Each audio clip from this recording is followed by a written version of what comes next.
নিষিদ্ধ ছাত্রলীগ নেতাকে পুলিশে দিল যুবদল নেতাকর্মীরা। আমরা নির্বাচনের দিকে এগিয়ে যাচ্ছি, এমনটাই মন্তব্য করেছেন আমির খসরু। দয়া করে যুদ্ধবিরতি লঙ্ঘন করবেন না, বলেছেন ট্রাম্প। ট্রাম্পের যুদ্ধবিরতি ঘোষণার পর একেবারে নীরব হয়ে গেছেন নেতানিয়াহু। এতক্ষণ শুনছিলেন সংবাদ শিরোনাম, এবারে বিস্তারিত। নিষিদ্ধ ঘোষিত সংগঠন ছাত্রলীগের এক নেতাকে পিটিয়ে পুলিশে দিয়েছে যুবদল নেতাকর্মীরা। সোমবার রাত 8:30টার দিকে নগরীর বোয়ালিয়া থানার শহর রক্ষা বাঁধ সংলগ্ন বড়কুঠি আইন কলেজ মাঠ থেকে তাদের আটক করা হয়। ছাত্রলীগ নেতা সুমন আলী নাটোরের বাগদিপাড়ার মোহাম্মদ বদিউজ্জামানের ছেলে। তিনি বাগদিপাড়ার ইউনিয়ন ছাত্রলীগের সভাপতি বলে জানা গেছে। পুলিশ ও প্রত্যক্ষদর্শীরা জানান, সোমবার রাতে বড়কুঠি শহর রক্ষা বাঁধ সংলগ্ন আইন কলেজ মাঠের পাশ দিয়ে হেঁটে যাচ্ছিল ছাত্রলীগ নেতা সুমন। ওই সময় আইন কলেজ মাঠে যুবদলের এক নেতাকর্মী বসে আড্ডা দিচ্ছিল। তাদের একজন ছাত্রলীগ নেতা সুমনকে চিনে ফেলে। যুবদল নেতাকর্মীরা চারদিক থেকে ঘিরে ধরে সুমনকে মারধর শুরু করে। কলেজ মাঠে এনে আরেক দফা পেটানো হয় তাকে। এতে সুমনের গায়ে শার্ট ছিঁড়ে যায় এবং মুখসহ শরীরের বিভিন্ন স্থানে জখম হয়। পরে যুবদল নেতাকর্মীরা পুলিশ ডেকে ছাত্রলীগ নেতা সুমনকে সোপর্দ করেন। বোয়ালিয়া মডেল থানার ওসি মোস্তাক আহমেদ বলেন, গত 5 আগস্ট বৈষম্য বিরোধী ছাত্র জনতার আন্দোলনে হামলার একটি মামলায় গ্রেফতার দেখিয়ে সুমনকে আদালতের মাধ্যমে কারাগারে পাঠানো হয়েছে। বিএনপি স্থায়ী কমিটির সদস্য আমির খসরু মাহমুদ চৌধুরী বলেছেন, নিশ্চিতভাবে আমরা ফেব্রুয়ারির প্রথমার্ধে নির্বাচনের দিকে এগিয়ে যাচ্ছি। জাতি এগিয়ে যাচ্ছে, ঐক্যবদ্ধভাবে এটা হচ্ছে। সোমবার রাজধানীর গুলশানে বিএনপি চেয়ারপারসনের রাজনৈতিক কার্যালয়ে লিয়াজু কমিটির বৈঠক শেষে তিনি এসব কথা বলেন। জাতীয় নির্বাচনের তারিখ ঘোষণা নিয়ে সাংবাদিকদের প্রশ্নের জবাবে আমির খসরু বলেন, যতবার নির্বাচন হয়েছে মনোনয়নের দাখিলের তারিখ, বাছাই করার তারিখ, নির্বাচনের দিনক্ষণ সবগুলোর একটা শিডিউল দেওয়া হয়। সেটা নির্বাচনের এত আগে কোনো সময় দেওয়া হয় না, এটি নির্বাচনের কাছাকাছি সময় দেওয়া হয়। সব নির্বাচনে কিন্তু একই অবস্থা, সুতরাং আমাদের ততটুকু অপেক্ষা করতে হবে। তবে নিশ্চিতভাবে ফেব্রুয়ারির প্রথমার্ধে নির্বাচনের দিকে আমরা সবাই এগিয়ে যাচ্ছি। তিনি বলেন, প্রধান উপদেষ্টা ও আমাদের ভারপ্রাপ্ত চেয়ারম্যানের মধ্যে লন্ডন বৈঠকে ফেব্রুয়ারির প্রথমার্ধে নির্বাচনের নিয়ে যে আলোচনা হয়েছে তা জনগণ অত্যন্ত ইতিবাচকভাবে নিয়েছে।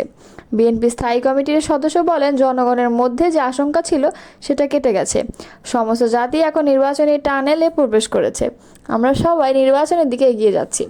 গণতন্ত্র পুনরুদ্ধার ও তাকে প্রাতিষ্ঠানিক রূপ দেওয়া, জনগণের রাজনৈতিক, সাংবিধানিক, গণতান্ত্রিক অধিকার প্রতিষ্ঠিত করার জন্য একটি নতুন বাংলাদেশ গড়ার শপথ নিয়ে আমরা সবাই ঐক্যবদ্ধভাবে এগিয়ে যাচ্ছি।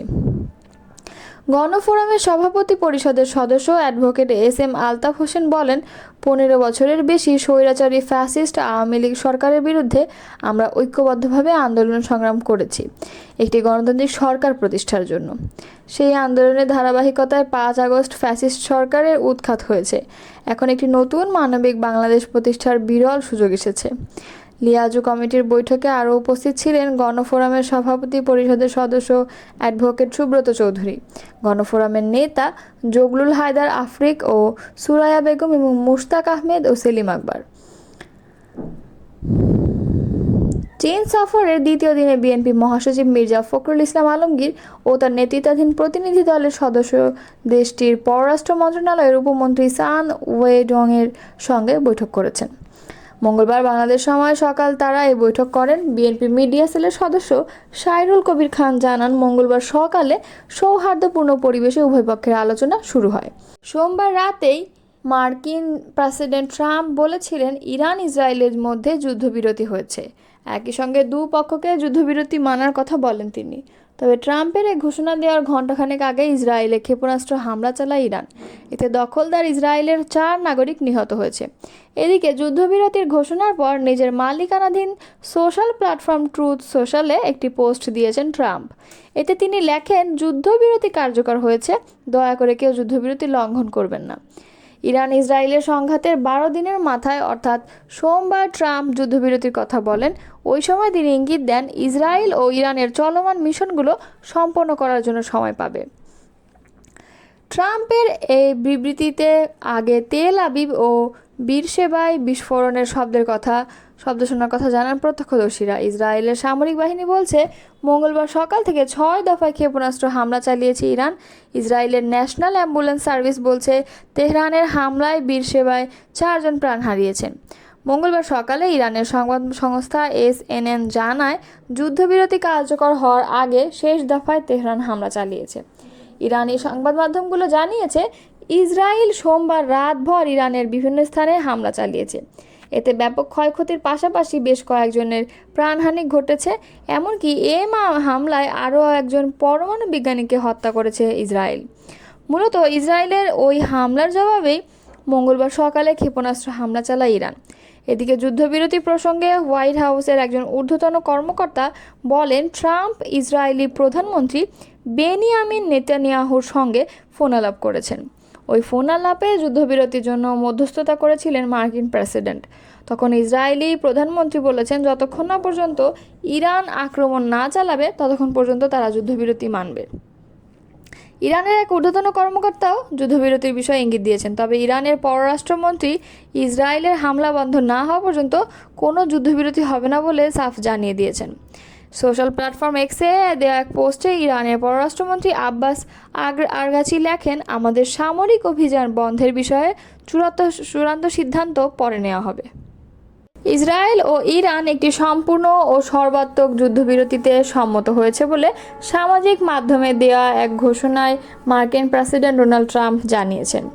তবে এখন পর্যন্ত ইসরায়েল বা ইরানের পক্ষ থেকে আনুষ্ঠানিকভাবে যুদ্ধবিরতির বিষয়টি নিশ্চিত করা হয়নি। এছাড়া ট্রাম্পের যুদ্ধবিরতি ঘোষণার পর থেকে একেবারে নীরব হয়ে গেছেন ইসরায়েলের প্রধানমন্ত্রী বেঞ্জামিন নেতানিয়াহু। মঙ্গলবার এ তথ্য জানিয়েছে সংবাদ মাধ্যম আল জাজিরা। সংবাদ মাধ্যমটি বলছে ডোনাল্ড ট্রাম্প ইসরায়েল ও ইরানের মধ্যে যুদ্ধবিরতির ঘোষণা দেওয়ার পর বেশ কয়েক ঘন্টা পেরিয়ে গেলেও এ বিষয়ে কোনো মন্তব্য করেননি ইসরায়েলের প্রধানমন্ত্রী বেঞ্জামিন নেতানিয়াহু। ইসরায়েলি সংবাদ মাধ্যম জেরুজালেম পোস্টের খবরে বলা হয়েছে সোমবার রাত গভীর পর্যন্ত নেতানিয়াহু নিরাপত্তা মন্ত্রিসভার এক বিশেষ বৈঠক করেন।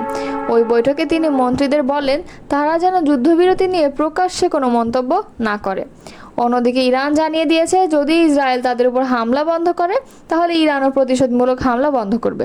তবে যুদ্ধবিরতির ঘোষণার পরও ইসরায়েল লক্ষ্য করে একাধিক দফায় হামলা চালানো হয়েছে। ইরানের হামলা ইসরায়েলের বিয়ারশেবা শহরে এ পর্যন্ত অন্তত 3 জন নিহত হওয়ার খবর পাওয়া গেছে। এদিকে ইসরায়েলি কর্তৃপক্ষ এখনও আনুষ্ঠানিকভাবে যুদ্ধবিরতির ব্যাপারে কিছু জানায়নি বলে পরিস্থিতি এখনও অস্থির ও অনিশ্চিত বলেই মনে করা হচ্ছে। একই সঙ্গে ইরান যুদ্ধবিরতির শর্ত ভাঙায় তেহরানকে কঠোর জবাব দেওয়ার জন্য ইসরায়েলি সেনাবাহিনীকে নির্দেশ দিয়েছে তিনি। মঙ্গলবার এই তথ্য জানিয়েছে ব্রিটিশ সংবাদ মাধ্যম বিবিসি। সংবাদ মাধ্যমটি বলছে ইসরায়েল অভিযোগ করেছে যে ইরান যুদ্ধবিরতির শর্ত ভেঙেছে।